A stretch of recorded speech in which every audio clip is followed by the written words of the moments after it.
गाडीवर तुमचं स्वागत करते। तर आता आम्ही आलो आहोत फिरायला, तेही कसारा घाटामध्ये, आणि खूप छान असं धुकं, पाऊस, खूप छान वातावरण आहे। ते तुम्हाला मी दाखवते। कसारा घाट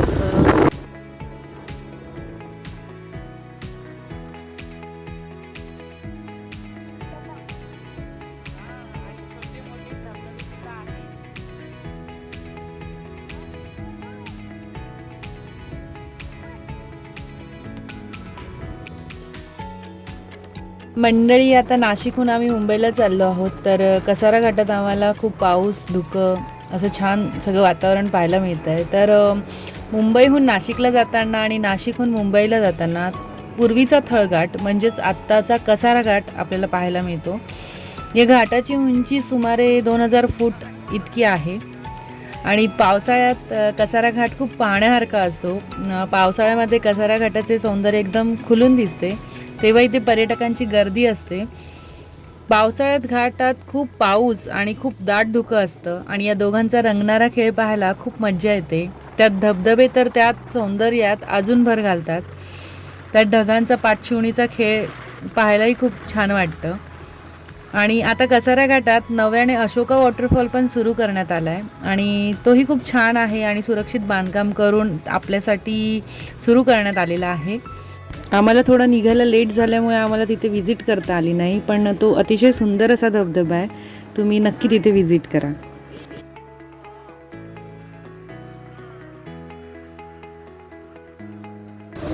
हे छोटे छोटे वॉटरफॉल कसारा घाटाजवळ इगतपुरी तालुक्यात भंडारदरा, कळसुबाई, अलंग, कुरुंगवाडी, त्र्यंबकेश्वर, अमृतेश्वर मंदिर, रंधा फॉल, बळवंतगड, तिंगलवाडीचा टेक अशी धार्मिक आणि ऐतिहासिक ठिकाणे आहेत आणि असा सुंदर घाट आपल्याला इथे बघायला मिळतो।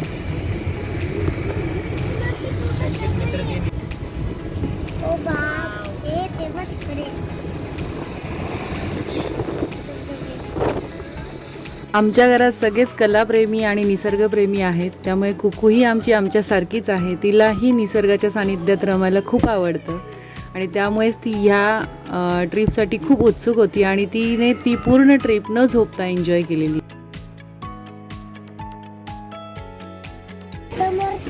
आता हा आमचा सगळ्यांचा फेवरेट धबधबा आलेला आहे आणि आम्ही टाइमपास करतो आल्यावर।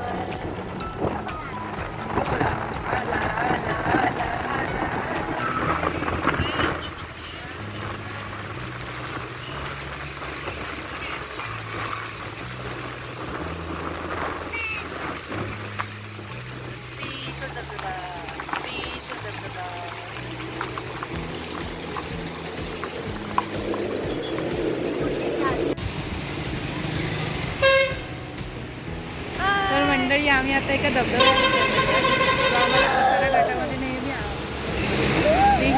दिसतो आणि आम्हाला तिथे उतरायला आवडतं। तो मुंबईवरून नाशिकला येताना नसतो, तो नाशिकवरून मुंबईला जाताना असतो। आता तुम्ही पहा, उन्हाळ्यात हे कोरडे दिसणारे डोंगर आज पावसाच्या पाण्याने किती सुंदर धबधब्यांची निर्मिती करतायत ते पहा। पावसाच्या पाण्यात, धबधब्याच्या पाण्याखाली भिजायला सगळ्यांना आवडतं, लहानांपासून अगदी मोठ्यांपर्यंत, वयस्कर माणसांपर्यंत। तसंच आज मी आणि माझ्या भाची अनुश्रीने तसाच एन्जॉय केला।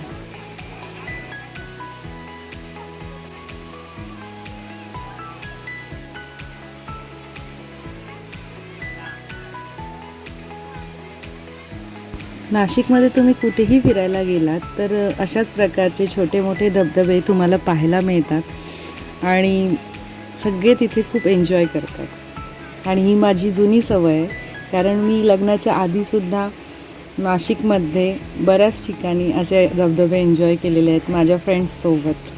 तो 2007चा काळ होता, तेव्हा कॅमेरावाले मोबाईल, सोशल नेटवर्किंग एवढं हायटेक नव्हतं झालेलं, त्यामुळे अशा आठवणी गोळा करण्यासाठी तेव्हा अशी कुठलीच साधनं नव्हती।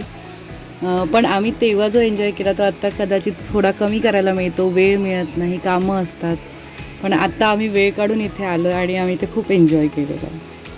व्हिडिओ करायची हौस म्हणून व्हिडिओ काढायच्या नादात धबधब्याखाली उभं राहून आमच्या अनुने धबधब्याचा खूप मार खाल्लेला आहे आणि त्यामुळे आमच्या ताई खूप आनंदी झालेल्या आहे.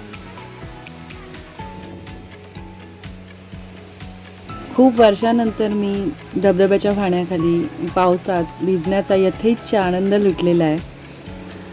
माझ्या कुक्कूने तो एन्जॉय केला नाही, कारण की हे धबधब्याचं पाणी खूप फोर्सफुली वरून खाली येत होतं, त्यामुळे ती जरा ते पाहून घाबरली, त्यामुळे तिने थोडासा एन्जॉय केलेलं नाही आहे.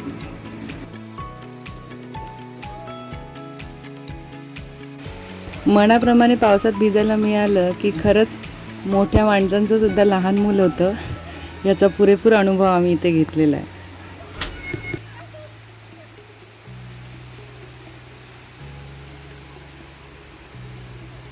तर मंडळी, नाशिकहून कसाऱ्यावर येण्याच्या मार्गावर हा जो धबधबा आहे तिथे आज आम्ही मामी आणि भाचीने खूप धमाल केलेली आहे. एकदम दिवस कंटस्थ लहानपणीच्या मैत्रिणी जशा धमाल करतात तशी आम्ही धमाल केलेली आहे. आणि आता आम्ही आमच्या पतीच्या प्रवासाला निघालेलो आहोत. संध्याकाळ झालेली आहे, त्यामुळे अजून जास्त वेळ आम्ही काढला नाही आहे.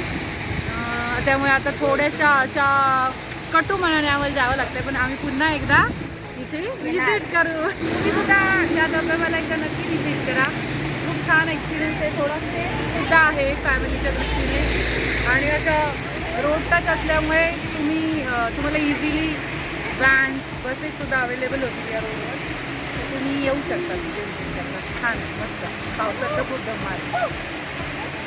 तर पावसाळ्यात कसारा घाटात नक्की विजिट करा. माझं चॅनल लाईक करा, शेअर करा, सबस्क्राईब करा. व्हिडिओ कसा वाटला आहे मला नक्की कळवा आणि पाहत राहा किचन क्वीन कुक्कू मेजवानीची मक्त उधळण. धन्यवाद.